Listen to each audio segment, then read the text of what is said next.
Eu quero te convidar a abrir a sua Bíblia, porque a sua Bíblia é a palavra de Deus. No caderno de Lamentações de Jeremias, capítulo de número 3, nós estaremos lendo a partir do verso de número 21, ou melhor, nós estaremos lendo apenas o versículo de número 21, que diz assim: contudo, quero lembrar do que pode me dar esperança. Apenas esse versículo.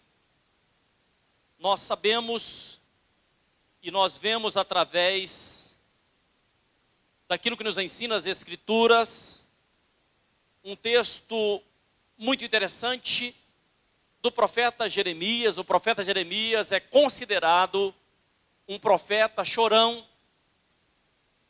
porque Jeremias, muito sensível às coisas do Senhor, Jeremias desejava ver a sua nação transformada, mudada, e quando ele não via isso acontecendo, ele começava a falar com Deus e falar de uma forma impressionante. Se nós vermos todo esse capítulo ou todo o caderno de Lamentações, nós vamos ver que até esse versículo, Jeremias estava, na verdade, reclamando, ele estava se colocando diante de Deus de uma forma impressionante. Ele estava dizendo aí no capítulo número 3, que a vara corretiva de Deus estava sobre ele. Ele estava dizendo que Deus estava batendo na cara dele o dia inteiro. Ele estava dizendo que ele estava envolto em muita amargura, em muita tristeza. Ele estava dizendo também que parecia que Deus havia colocado um muro ao redor dele e ele não tinha como sair daquele lugar, que os seus caminhos estavam fechados, que a sua situação era uma situação deplorável. E realmente, o povo de Israel vivia um momento difícil, porque por muitas vezes Jerusalém foi destruída. Aliás, por 70 vezes Jerusalém já foi destruída, e Jeremias presenciou uma dessas destruições, e Jeremias, vivendo uma situação difícil, Jeremias começa a falar, Jeremias começa a chorar na presença de Deus. E nós temos visto muitas vezes que pela própria natureza humana, nós somos levados a murmurar também.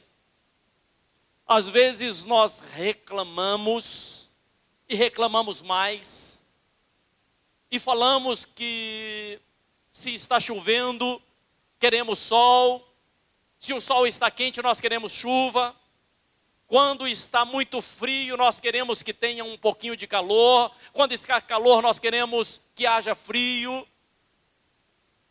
Eu não sei se você já percebeu em uma fila de ônibus, quando alguém começa a reclamar, e o outro logo em seguida emenda, parece que é um estupim que se acende quando alguém começa a reclamar. Logo em seguida o outro reclama, e logo em seguida o outro também reclama. Eu não sei se você já esteve em uma fila do posto de saúde, ou numa fila de banco, principalmente numa fila de posto de saúde.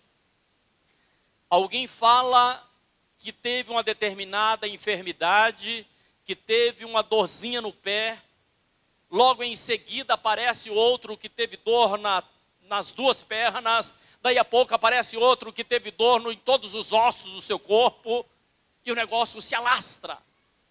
E as pessoas reclamam, e as pessoas falam. Quando alguém começa a falar mal do governo, na verdade, logo em seguida o negócio pega fogo, e as pessoas falam e continuam falando. Eu gostaria nesse dia de hoje de dizer a você o que é que significa quando nós levamos a nossa fala, ou quando nós, dentro das palavras que saem da nossa boca, quando essas palavras se transformam em uma coisa chamada murmuração. E murmuração, na verdade, abre as portas do inferno. Isso é muito complicado. Murmurar, na verdade, é criticar. Existem maridos que criticam constantemente a esposa, mas existem esposas também que constantemente criticam o marido, pais que criticam os filhos, filhos que criticam os seus pais. Na verdade, a murmuração, ela vai criando um veneno, ela vai criando um ranço, ela vai se propagando. E normalmente as pessoas murmuram porque estão ansiosas, porque falta sabedoria. A murmuração é falta de sabedoria. E a murmuração também é falta de fé.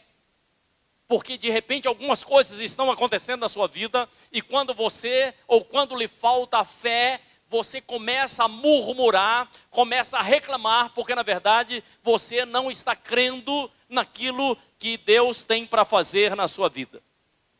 Então, murmuração é, na verdade, duvidar daquilo que Deus pode fazer na sua vida. E murmuração acaba dando ou abrindo portas para o inimigo. Uma pessoa que murmura muito, ela nunca está contente, ela nunca está satisfeita, ela nunca tem alegria. Pode estar acontecendo o que estiver na vida dela, ela nunca tem alegria, ela nunca tem satisfação naquilo que Deus tem proporcionado à sua vida. E por isso ela continua murmurando. E se continuar murmurando, certamente o seu caminho será a ruína e a destruição em todas as áreas da sua vida. Queridos, o profeta Jeremias, ele estava falando, ele estava dizendo, ele estava expressando o que é que estava acontecendo na vida dele. Jeremias, na verdade, havia esquecido de quantas pelejas Deus tinha vencido para o povo de Israel. Jeremias estava esquecendo de tudo aquilo que Deus fizera na nação, que tirara do cativeiro, que realizara tantas coisas na vida do povo judeu. Mas acontece que em um determinado momento, aqui no verso de número 21, algo maravilhoso ocorre, porque Jeremias tem um momento de lucidez, ele tem um lampejo de memória que faz com que ele possa lembrar que realmente Deus tinha feito algo de proveitoso na sua vida. E se você olhar para trás, você verá quantas coisas maravilhosas Deus fez na sua vida. Talvez de imediato você não se lembre, mas quando você abre o seu coração, quando você começa a pensar, diz assim a palavra, contudo. Jeremias diz assim, contudo. Ele está dizendo assim, olha, apesar de todas as coisas que têm acontecido na minha vida, apesar de eu não estar conseguindo ver sequer o brilho que tem o ouro, apesar de eu não estar conseguindo sequer ver o sol ou o sol do meio-dia sobre a minha vida, ele diz assim, contudo, eu quero me lembrar daquilo que pode trazer uma nova expectativa à sua vida. Tem coisas que podem trazer um momento à sua existência. Tem coisas que você pode olhar para trás e dizer assim, a minha vida não se acaba aqui, porque Deus ainda tem me dado vida para que eu possa continuar seguindo adiante. Eu não sei se você está entendendo o que eu estou falando. Quantas coisas maravilhosas, quantos livramentos, Quantas coisas tremendas. Quantas vezes Deus te salvou, quantas vezes Deus te tirou de situações complicadas que talvez você não conseguisse enxergar, que você não viu, mas lá estava o Senhor te dando livramento. Impressionante que quando o profeta tem essa lucidez, depois de tantas lamentações, ele tem essa lucidez de que ele queria se lembrar de algo que pudesse lhe dar uma expectativa de vida, algo que pudesse lhe dar uma esperança a respeito das coisas futuras. Ele muda radicalmente a linguagem, porque a partir do verso de número 22, Jeremias começa a reconhecer o que Deus estava fazendo na vida dele.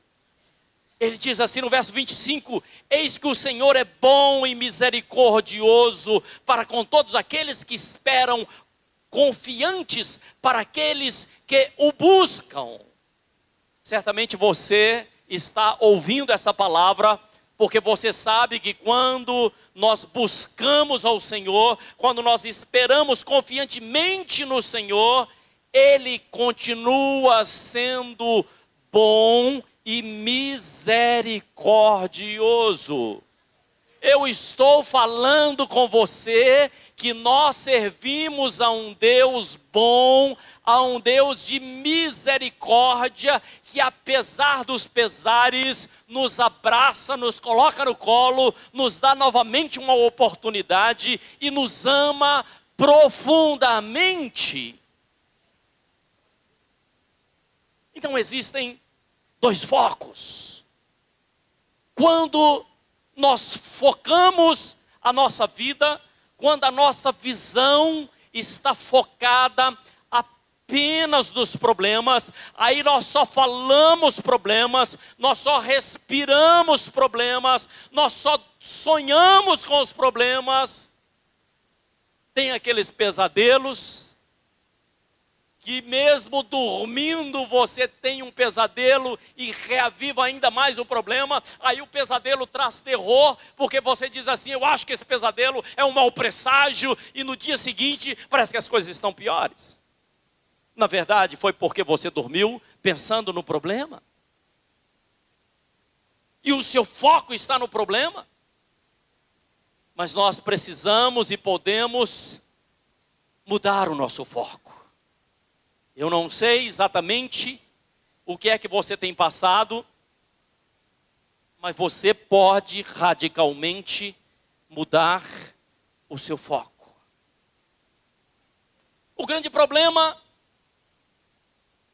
é que pensamos às vezes que Deus não nos ama porque nós erramos. Nós pensamos que Deus que esqueceu de nós. Nós pensamos que o amor de Deus é para o outro, é para o pastor, é para o fulano, é para o irmão que é muito consagrado, é para a irmã porque ela ora muito, e achamos que o amor de Deus não é para nós. Engano. Deus continua te amando. Nós erramos porque nós queremos e imaginamos que o amor de Deus é igual ao nosso amor.